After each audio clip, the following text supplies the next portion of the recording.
Today, we enter one of the most sobering and mysterious passages in the Gospel of Matthew. It's here that Jesus gives his disciples a sweeping vision of what lies ahead: the destruction of the temple, the rise of deception, the Great Tribulation, and ultimately, his return. Let's walk through it together.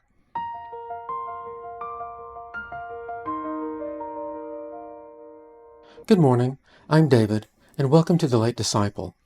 Today, we're discussing Matthew chapter 24, often referred to as the Olivet Discourse.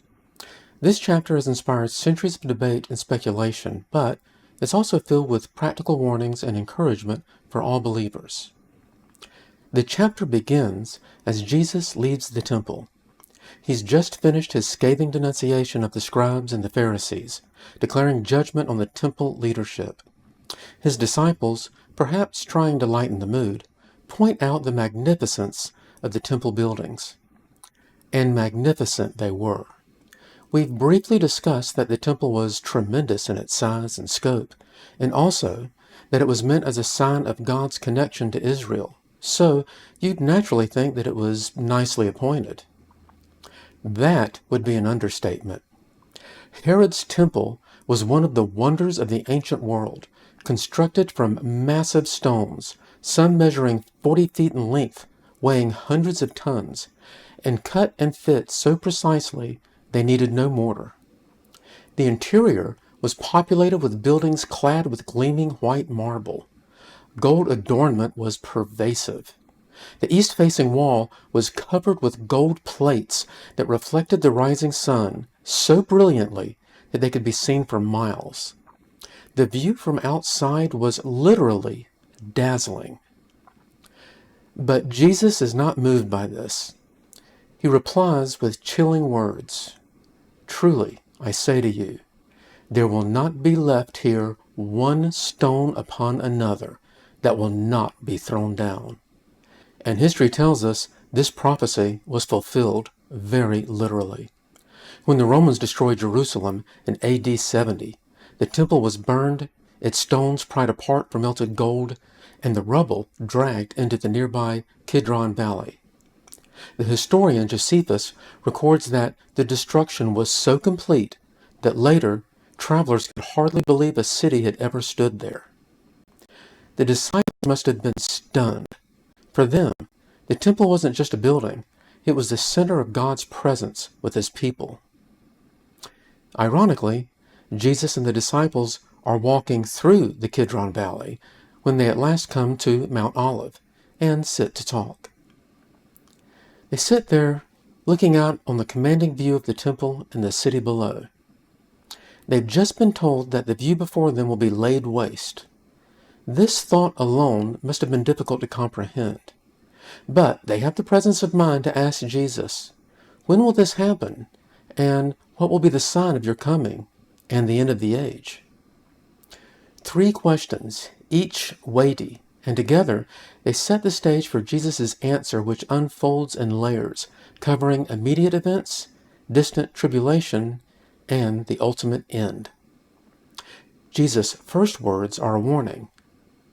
"See that no one leads you astray."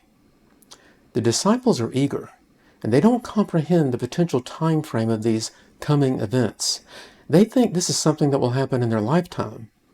And the temple destruction does in fact happen, with some of them still alive to witness. Jesus recognizes this, and knowing the danger that being too enthusiastic could lead to being misled, he warns them accordingly. He specifically says that some will directly claim themselves to be the Christ, as opposed to saying that they come in the name of Christ. False messiahs would arise, and in fact, history records several in the first century alone. It's a sobering reminder. Spiritual deception is a greater danger than physical persecution. And now, Jesus gives them some understanding of the time between the destruction of Jerusalem and his return. First telling them not to panic when they hear of wars, famines, and earthquakes. These things must happen, but they aren't the end.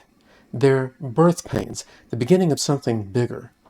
Human history will always be marked by wars and disasters, but they are not the definitive sign of the end. They're reminders that the world groans, awaiting redemption. If the disciples were afraid of the destruction of the temple, Jesus now gives them reason for personal fear as he tells them that his followers will be hated, persecuted, and even killed for his name's sake. This was fulfilled almost immediately in the early church. The disciples themselves were hunted down, and persecution has continued across centuries and cultures. Jesus speaks of betrayal, lawlessness, and love growing cold. Many will fall away, and false prophets will multiply. But there is also hope. This gospel of the kingdom will be proclaimed throughout the whole world as a testimony to all nations, and then the end will come. In the midst of chaos, the mission continues. The gospel will not be stopped. Here, we encounter the mysterious phrase, the Abomination of Desolation, first spoken of by Daniel. Scholars debate its precise meaning. In Daniel's day, it referred to the desecration of the temple by Antiochus Epiphanes, who sacrificed a pig to Zeus in the Holy of Holies.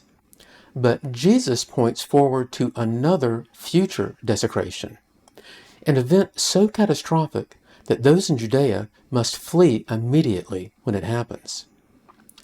Whether it refers to an Antichrist figure, a sacrilegious object, or both, the warning is clear.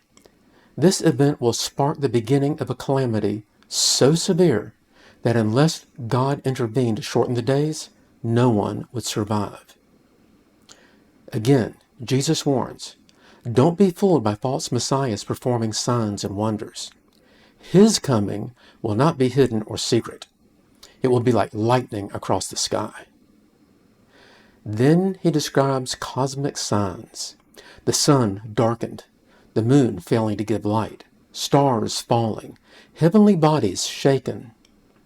We're left to ponder if this is an example of Jesus' frequent use of hyperbole, or could this really be a complete collapse of the laws of physics that foretell his forthcoming? Luke's parallel telling of this event does specifically say that these events will create panic upon the earth. And similarly, Peter predicts the disruption and destruction of heavenly bodies related to the return of the Lord. So we're definitely being told something extraordinarily and unprecedentedly dramatic will occur. Finally, the ultimate sign. Then will appear in heaven the sign of the Son of Man. Jesus will come on the clouds with power and glory, and all the nations will mourn. Angels will gather the elect with a trumpet call. This is not the rapture Paul describes in 1 Thessalonians, but the climactic return of Christ at the end of the age. Jesus closes with a call to readiness. Concerning that day and hour, no one knows, not even the angels of heaven, nor the Son, but the Father only. Just as in Noah's day, life will carry on as usual, eating, drinking, marrying, until suddenly the flood came. In the same way, his return will be swift and unexpected. 2 men in a field, one taken, one left. 2 women grinding grain, one taken, one left. The separation will be immediate and decisive. So Jesus urges his followers, be watchful, be faithful. Don't be like the wicked servant who says, my master is delayed, and lives carelessly. Instead, be the faithful servant who is found doing his duty when the master returns. Matthew 24 is not given to fuel idle speculation or endless timelines. It's a call to vigilance, faithfulness, and endurance. Wars, disasters, deception, persecution, all these things remind us that the world is passing away. But the gospel will be proclaimed to the ends of the earth, and Christ will return in power and glory. The real question isn't, when will these things happen? But instead, will we be ready? In our next video, we'll discuss chapter 25, where Jesus continues with parables that expand on this same theme. Be ready, for the Son of Man will come when you don't expect. If you found this video helpful, Don't forget to like, subscribe, and share. Until next time, keep seeking, keep learning, keep walking with Christ. And remember, we are all disciples. It is never too late.